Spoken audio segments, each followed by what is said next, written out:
What's good, everyone? You're listening to WKNC 88.1 FM HD1 Raleigh.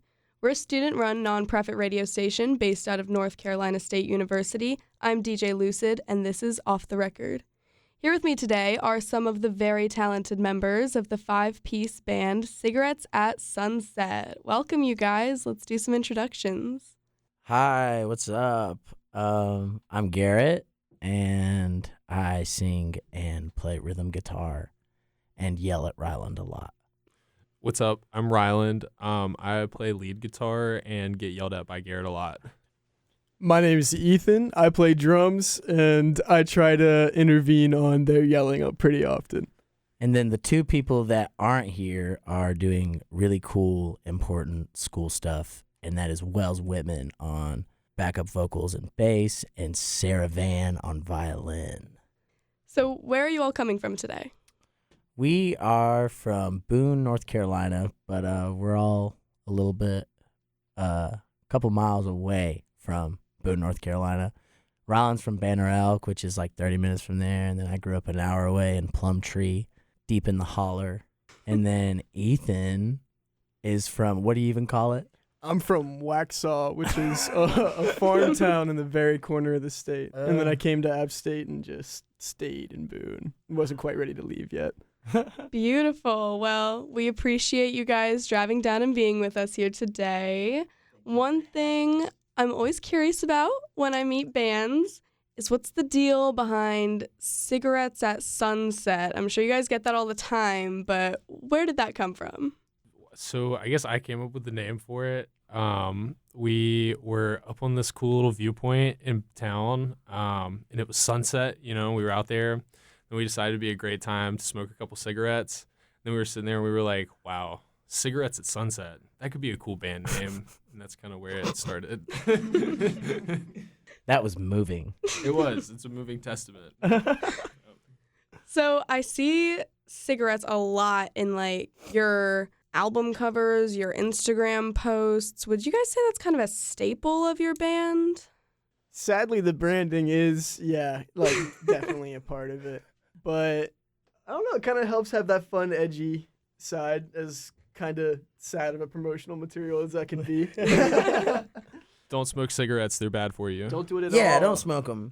But the whole point of the band is like we were hanging out as friends, and so I guess there's some.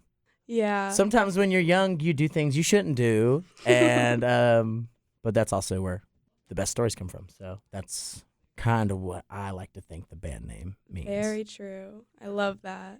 Okay, well, you guys have been working together for, over 3 years now? Is that right? Yeah, a long time. It's getting longer by the day, my friend.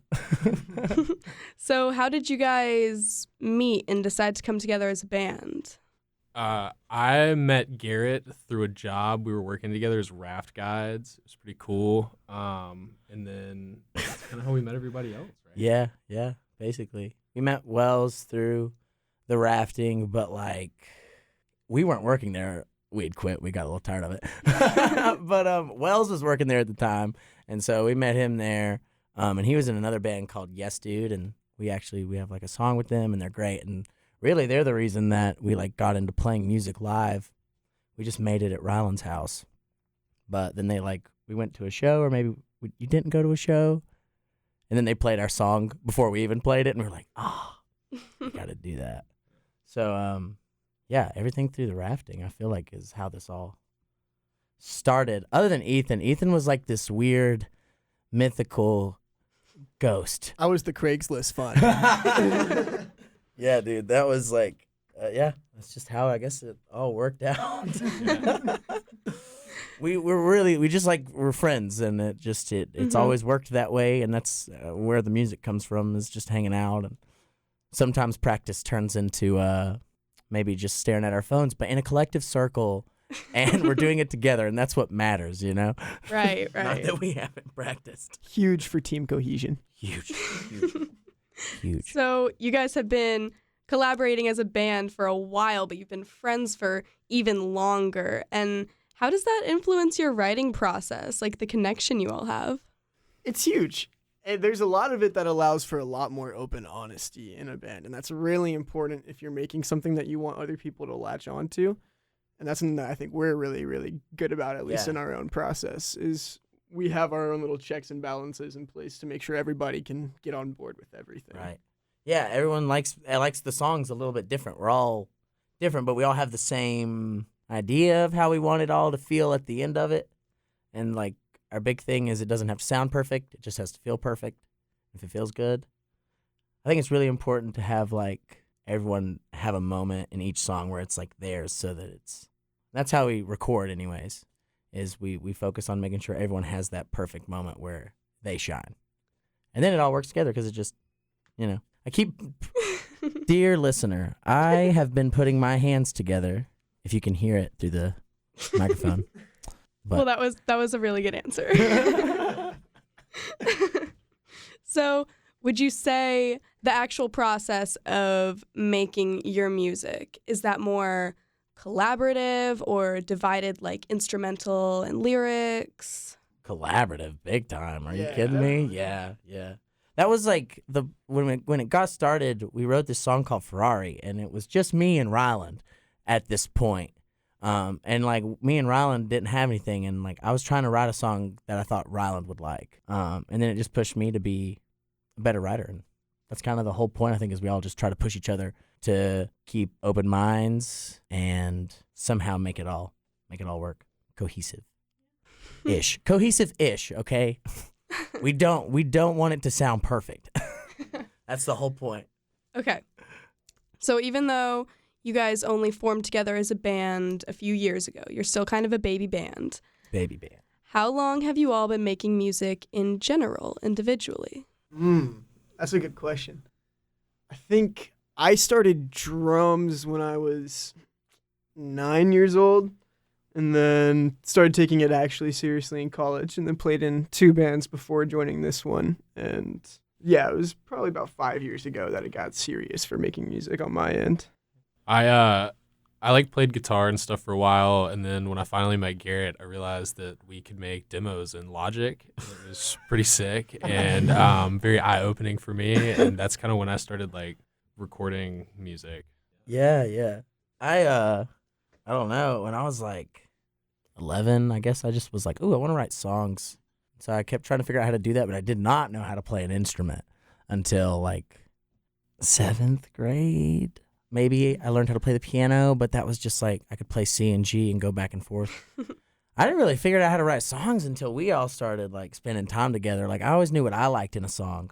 But yeah, I've wanted to do music my whole life, or at least since I was 11, and I guess that's when I started living because everything else before that is probably unmentionable. So you said that Rylan and Garrett, you were the first 2 in the band. Yeah. So how do you think that your style or your music sense has changed since joining the band, or have you always enjoyed playing this kind of music? I think me and Garrett fight over what it's going to sound like a lot, and I think it kind of works out sometimes. Sometimes it doesn't. Yeah, that was the thing when we first started making songs, we didn't know what we wanted to make. Yeah. So we were just like, I mean, if you open that file, it looks wild in there. Like it's just crazy. But once, people were like, oh, it's kind of good. We started figuring out like what we liked, and Wells was huge for like being a part of it. Wells joined after our first show, and at first like we didn't know if he was just kind of filling in or not, but then he was like, it was integral that Wells had to be there, and let alone he had to be like one helping us write the songs. And then that just keeps happening with everyone. Like Sarah is more and more involved. Like Sarah didn't join till the 3rd show, and that was because we were playing in a parking lot and across from a Harris Teeter, and she grew up with Ryland, and so we called her and was like, hey, do you want to come play violin on this one song? We were playing Iris by the Goo Goo Dolls. I'm sorry, listeners. But she was like, yeah, and so she came in and she was like sitting there learning it. We had like an hour to play, and then we were just like, yo, Sarah, do you want to stay up here with us? And then she played a couple more songs, and then from there she was part of the band ever since. But she's also busy being in school, and so as well. So it's like really cool to see them, as well as these guys, like devote their time to as much as we spend trying to do what we love. I don't even remember what the question was. I get to chatting, y'all. Yeah, so your music style is what we were talking about. Oh yeah! Oh my God! Yeah. It has a Right. really unique sound. There's a lot of elements that I feel like go into that. Like, there's like folk, a little punk, like a little Ooh. indie. Yeah. How would you guys describe your sound? What would you call it? Yeah. Oh, that's a good question. Yeah. What is That's it? how Like, we what feel. is it? You Well, know? I'm never on the receiving end of the questions here. Is it dad rock? No. Is it when we say the word indie, it feels like we're way too into ourselves, and we're not. And then if you say pop, it's like no. It feels kind of, from the outside looking in, because I was just a fan of this band for months on end before I actually joined it, but it feels as if there was like a country singer that had a bit harsher of a heavy phase, and then a lot of distorted guitar came together, and then it's like it's not quite punk, but it's getting close to it. I don't know. Genres are scary for stuff like that because it's hard not to sound pretentious, but we're floating somewhere around there. Yeah. Somewhere around like parking lot punk. And Ooh, I like parking lot punk or like Tractor angst blues type stuff. Ooh. That's a good Tractor one. angst. I don't know. I hope our music keeps changing a little bit. You know, I hope it's always like that. Like it sounds like there's a bunch of different stuff, but I do hope it's like gets different. I'm excited about that part. That's our favorite part, is getting to make the music. Are there any like notable influences you guys take on? So many that I try to get away with. Why don't you go first, Ryland?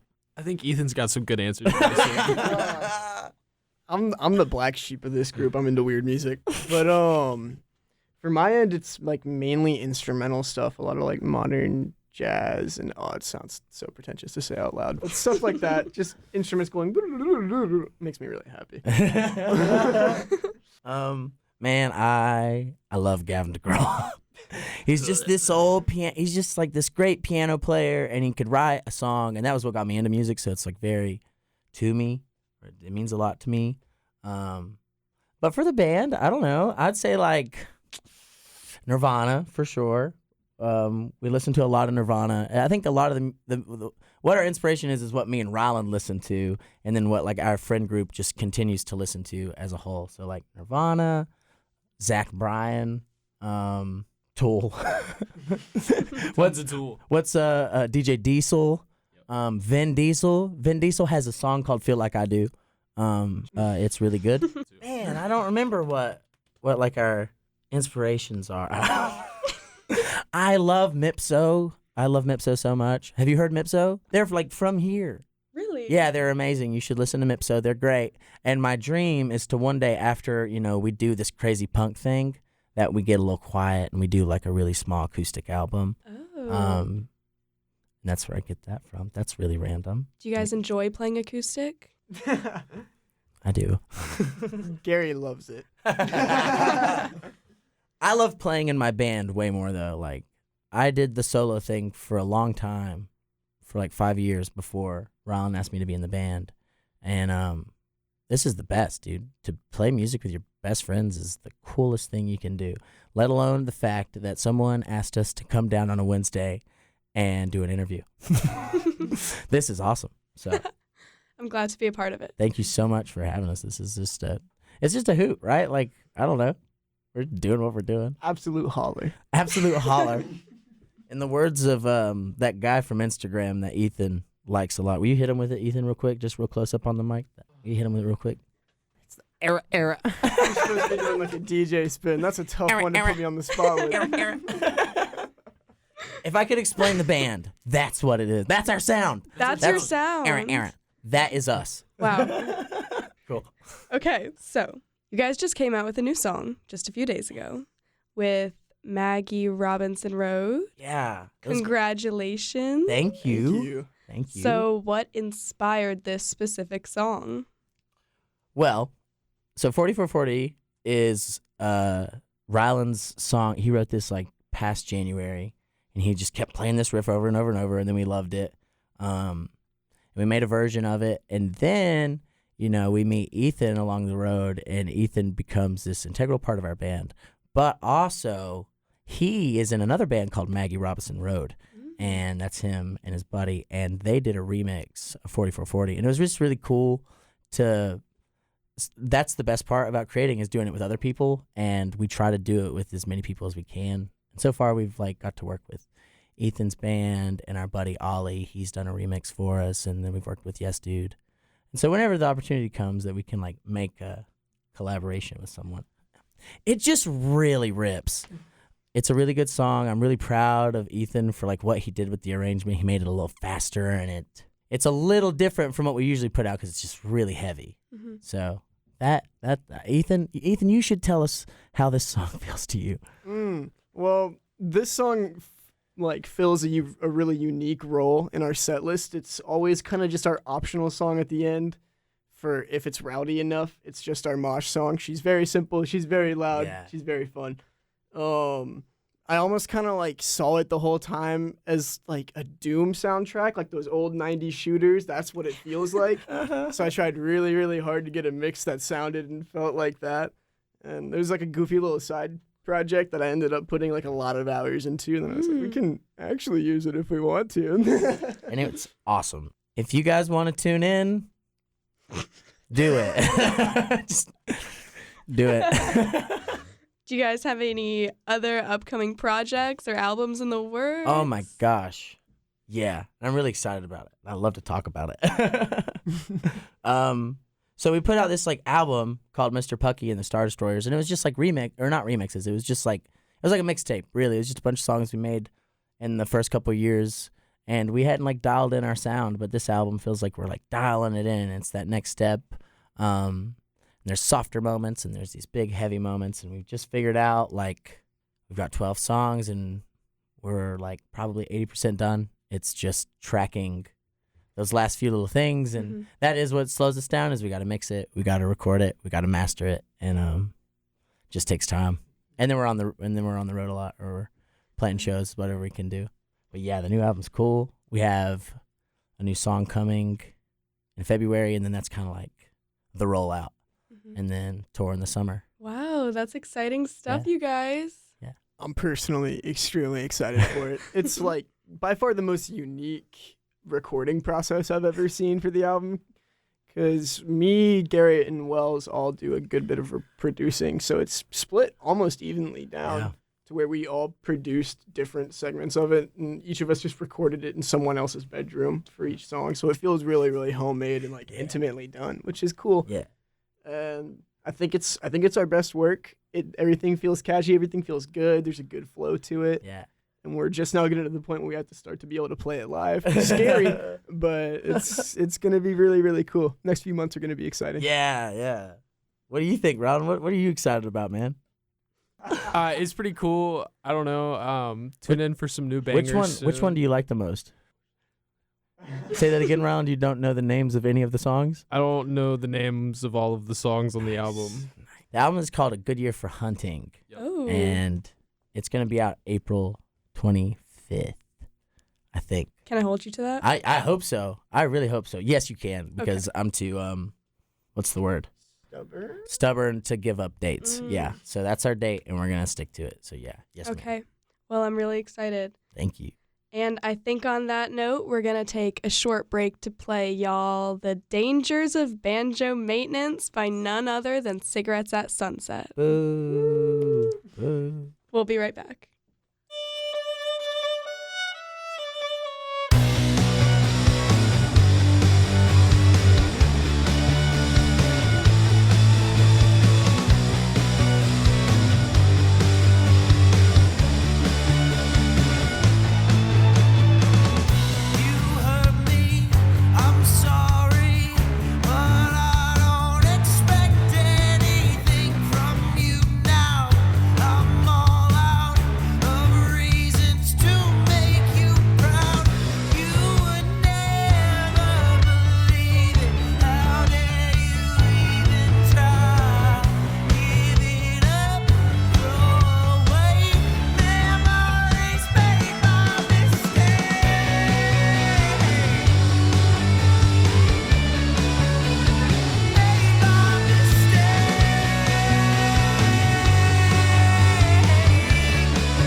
That was The Dangers of Banjo Maintenance by none other than Cigarettes at Sunset. What is the message or the inspiration behind that song in particular? It's about how dangerous it is to do maintenance on your banjo. It can be quite the tedious and treacherous task for you to perform. Oh, thank you so much for that. Simply because I don't know. Where does that title come from? So Rylan had the chords, and we were sitting there, and he just kept playing them. But Rylan has this banjo that sits at his house that doesn't have all the strings on it, but the bottom string was tuned and perfect. And so the old demo is like, but it's just Rylan sitting there playing the chords back and forth, and I'm playing the banjo. And we wrote like the first verse of the song, and then we kind of just left it. And then I was like, Rylan, what do you want to call it? And Rylan said, The Dangers of Banjo Maintenance. Well, now we got to talk about your performances. Do you guys have anything coming up in particular? Yeah, we have 2 here in Raleigh. Whoa. Yay. Woo-hoo! Wow, this in-house audience is crazy, y'all. Yeah, we're playing with Hot Wendy on the street or something on December 1st. I don't know where it is yet, but I know we're in Raleigh. And then December 7th, it's a Thursday. We are with Wilt and Step Friends at Neptune's, which we're stoked about. Everyone has told us good things about Neptune's. And then we're playing with Dexter and the Moon Rocks and Mitchell Ferguson in Spartanburg, South Carolina. Spartanburg is a crazy town. I recommend it for everyone. Everyone, just so much going on down there. It's a venue that is in the middle of a police station and a scrapyard. And it's like a mile-long scrapyard. So the vibes are just awesome, but it's going to be a really cool show, and hope people come out. If you would like information for any of those things, don't feel inclined to, but you could check our Instagram for information on that. And if you needed a certain amount of words to find that, they would be Cigarettes at Sunset. You can also find that via Safari or Google Chrome, or as my grandma uses, Firefox at www.cigarettesatsunset.com. Cool. Wow. Yikes. The whole mile. All right. So when was your last performance? Fairly recently, right? Yeah. We just recently played at Petra's in Charlotte, which is a really cool spot, and we played with Alexa Jensen and this dude named Leon Rosen, who is from New York / San Francisco, I think. Very random show. I don't even. We just got it because he had heard the dangers of banjo maintenance somehow, and he messaged us, and we got to go play. And Petra's is really cool. We love Charlotte. Some of our favorite bands are from Charlotte, like Seneca Burns and Home for the Day, and they definitely touch back on what like inspires us. I think their music and like the punk they carry is the punk sound that it's very relevant for us when we go to the studio. We wanna make sure that we try to somehow bring that energy, because like watching them play has been really cool for us. I was just at Tap Room recently, and word around the street is you guys are kind of legends there. You play there a lot. I don't know if legends would be the right word, as if it is like slightly glorified house band, but it was kind of in that vein. I think all of us have put in at least a good 25, 30 shows there. Yeah, man, we love Tap. Tap has been real good to us. Like getting shows. Like some people are really good at it, but we're not the best at emails. And I was really struggling to get us in the bar scene. Like we were really only playing house shows and stuff like that for the first like 4 or 5 months that we're playing. And then finally I messaged Tap, and Tap was like, absolutely, we'd love to have you. And then we had just some of the best shows at Tap. We were just talking about it on the way here. Like just recently we played one of our favorite shows all together, and it was at Tap, and it was at like midnight. And just so many good people that I don't know why they like us, but I really appreciate them, because it just gives us a chance to do what we love. Yeah. It's really cool. So why don't you tell us the stories about your first live performances? Well, the first Sigs show was so crazy and just so weird. We never wanted to play music, and then our friend Grady invited us to play at his house show, and we had 2 weeks, and we didn't have a drummer. So our friend Owen bought a set of drums, and he learned them in as fast as he could. We had 8 songs, and then the day of the show, it got canceled because it was an outside thing, and the cops didn't like it, blah, blah, blah. And we were just like really like, we just had proved it to ourselves that we could play it live, so we really wanted to do it.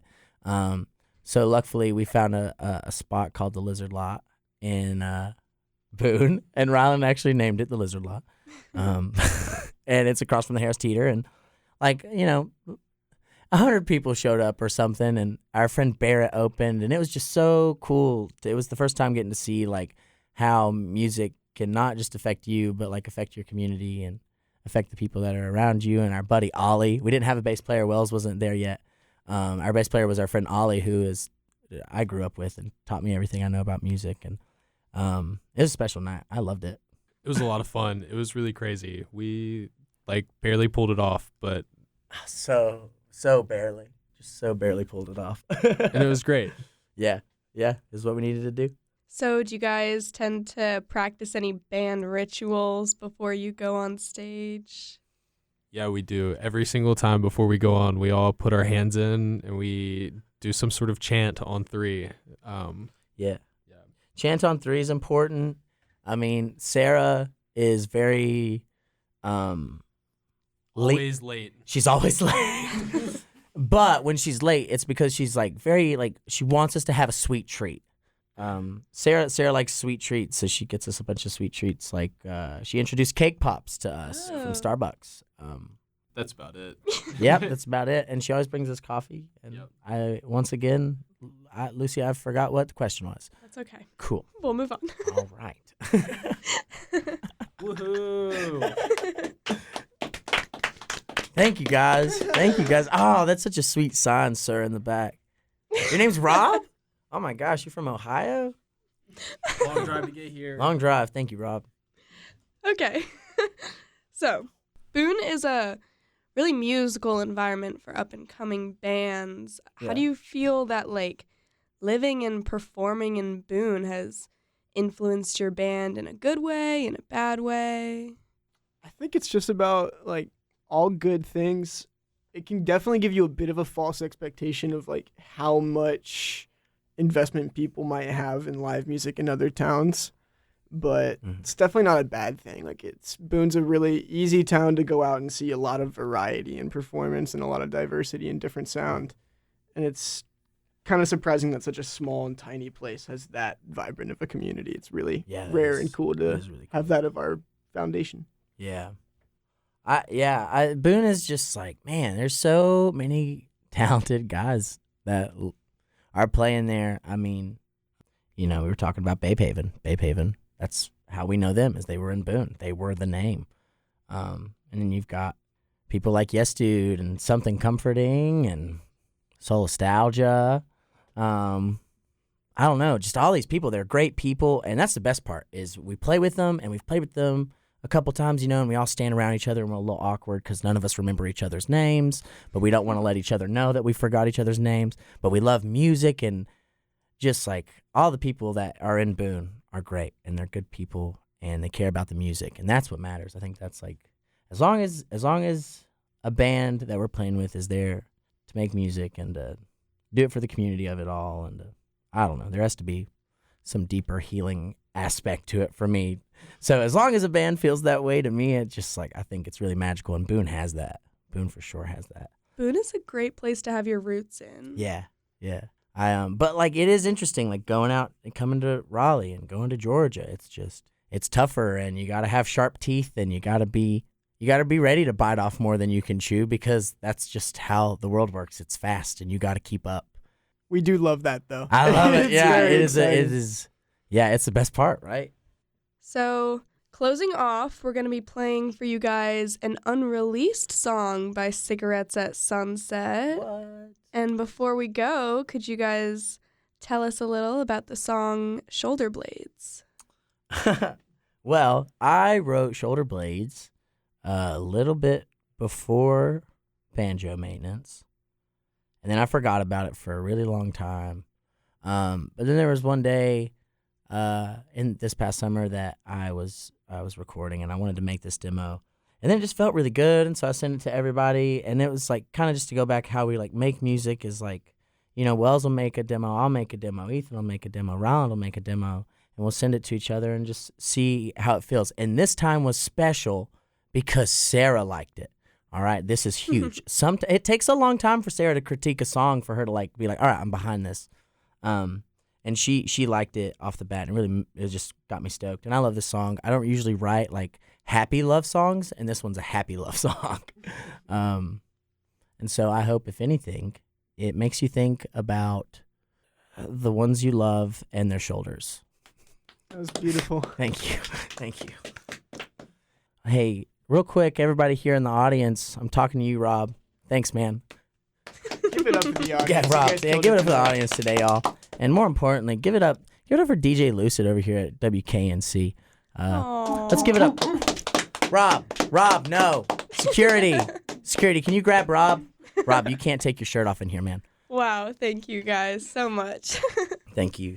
So, why don't you remind the listeners where they can stalk your socials and listen to your released music?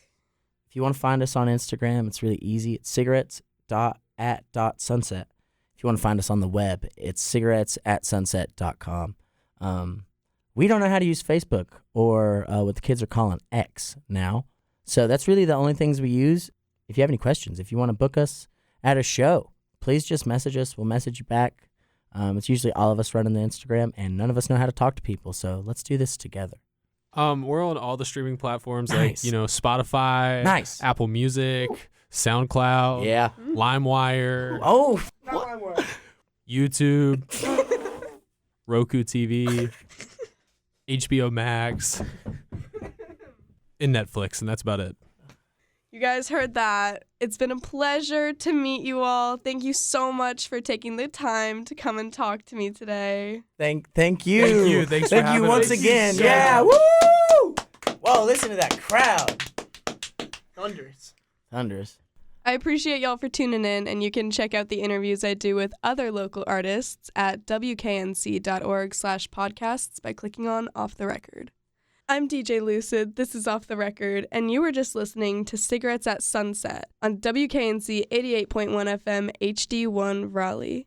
I'm going to send y'all off with one more song by our friends called Shoulder Blades that is currently unreleased, so make sure to tune in. Thank you for listening, and I'll catch you next time. Let's get lost out on the Blue Ridge, watching the clouds roll by like when we were young and innocent. Those shoulder blades are like angel wings, they can cut through just about anything. Those shoulder blades are like angel wings, they can cut through just about anything. Are you on the way? Are you on the way? I'll be home with a dog and a reason to pray.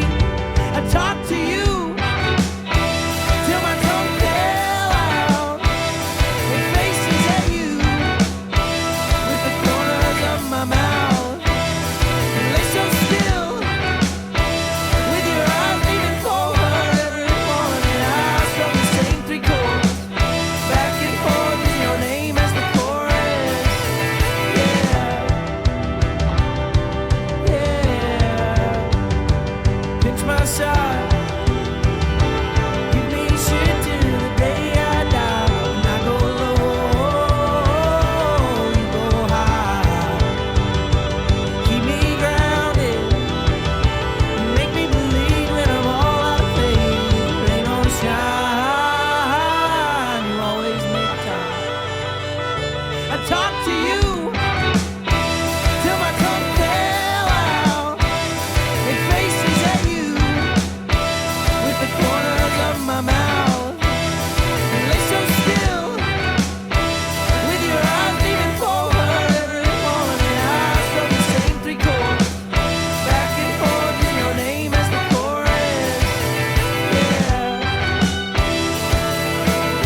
Those shoulder blades are like angel wings, they could cut through just about anything. Those shoulder blades are like angel wings, they could cut through just about anything. Those shoulder blades are like angel wings, they could cut through just about anything. Are you on the way? Are you on the way? I'll be home with the dog and a reason to pray. I talk to you.